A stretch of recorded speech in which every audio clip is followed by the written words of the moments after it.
Ngayon ay pupunta kami sa Wedao, China Hot Pot and Barbecue Buffet malapit sa Al Ghurair Center kasama ang aking mga kaibigan na magkapatid na Sina Marie at Esperanza. Excited na kaming lahat dahil matagal na rin naming plano ang simpleng food trip na ito. Kahit simpleng lakad lang, special pa rin kapag kasama ang mga taong malalapit sa puso mo at sabay-sabay kayong nag-e-enjoy sa masarap na pagkain at magandang usapan. Pagdating namin doon, siguradong maaamoy agad namin ang masarap na aroma ng hotpot at barbecue na talagang nakakatakam.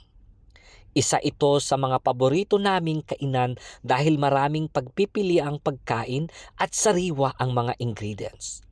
Habang niluluto namin ang karne, seafood at vegetables, mas nagiging masaya ang banding dahil sabay-sabay kaming nagkukwentuhan, nagtatawanan at nagsishare ng mga experiences namin sa work at buhay. Pagod man kami mula sa trabaho, nitong mga nakaaraang araw, malaking bagay ang magkaroon ng oras para mag-relax at pansamantalang makalimot sa stress. Minsan, hindi kailangan ng ingranding bakasyon para sumaya. Kahit simpleng dinner, banding lang kasama ang mga kaibigan ay sapat na para gumaan ang pakiramdam at ma-refresh ang isip.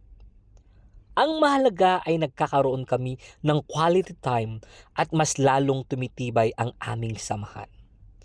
Mas masarap talagang kumain kapag masaya ang kasama.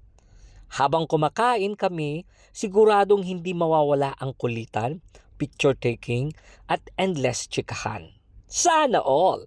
At nakakatuwang isipin na kahit busy kami sa kanya-kanyang trabaho, nakakahanap pa rin kami ng panahon para magsama-sama at gumawa ng masasayang alaala na matagal naming maaalala.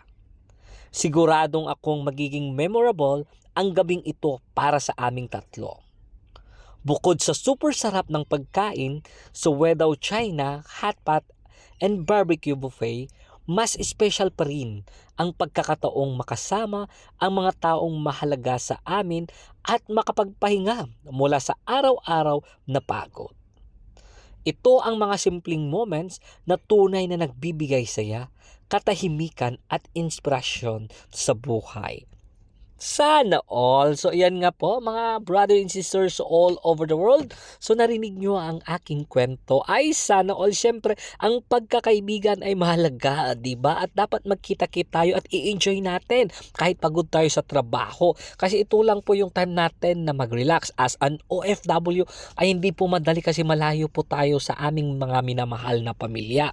So, ito na po tayo nag-i-enjoy, pero akala nila siguro porket kumain tayo ng ganito, di ba? Akala nila social, akala nila mayaman tayo, akala nila maraming pera. Hindi naman ini-enjoy natin kasi guys, brothers and sisters so all over the world, kaabsat nga na kororat, i-enjoy din natin. Okay, wag lang lahat ipadala. Magtira din para sa ating sarili. Sana all. Kasi pag pinadala nyo yan lahat, ay paano nyo naman ma-enjoy? Ay, hindi. Oo, totoo yun mga kapatid. Wag lang mag-ipon ng resibo. Kailangan natin mag-ipon din para natin sa sarili natin. Okay? Wag padala lahat. At syempre, i-enjoy mo sa ating minamahal na ating buhay. Ay, sana all. I-ano mo naman po. I-enjoy mo. Kailangan mo namang ipagbili ang iyong sarili. Ay, sana all ipagbili. Oo nga. Mga kabsat nga na kororat. Kaya nga andito kami sa Wedao China Hot Pot. At guys, super yummy, super salap talaga, mapapawaw ka. Diba? Kailangan mo ding i-treat ang iyong sarili. Okay? Yan lang po. Kailangan nating alagaan nating sarili para hindi tayo magkasakit sana all, di ba? Syempre nga naman. Oh yeah, health ay mahalaga. Health ay mahalaga. Di ba? Tama yan. Okay, so maraming salamat. Thank you so much po sa inyong pagsuporta sa akin. At syempre, kain na po tayo guys. Samahan nyo kami at mapapawaw ka talaga sa sarap. Super yummy at maraming salamat kapatid Kids Marie at kapatid Esperanza. Sila po ay magkapatid po. So thank you so much and God bless everyone.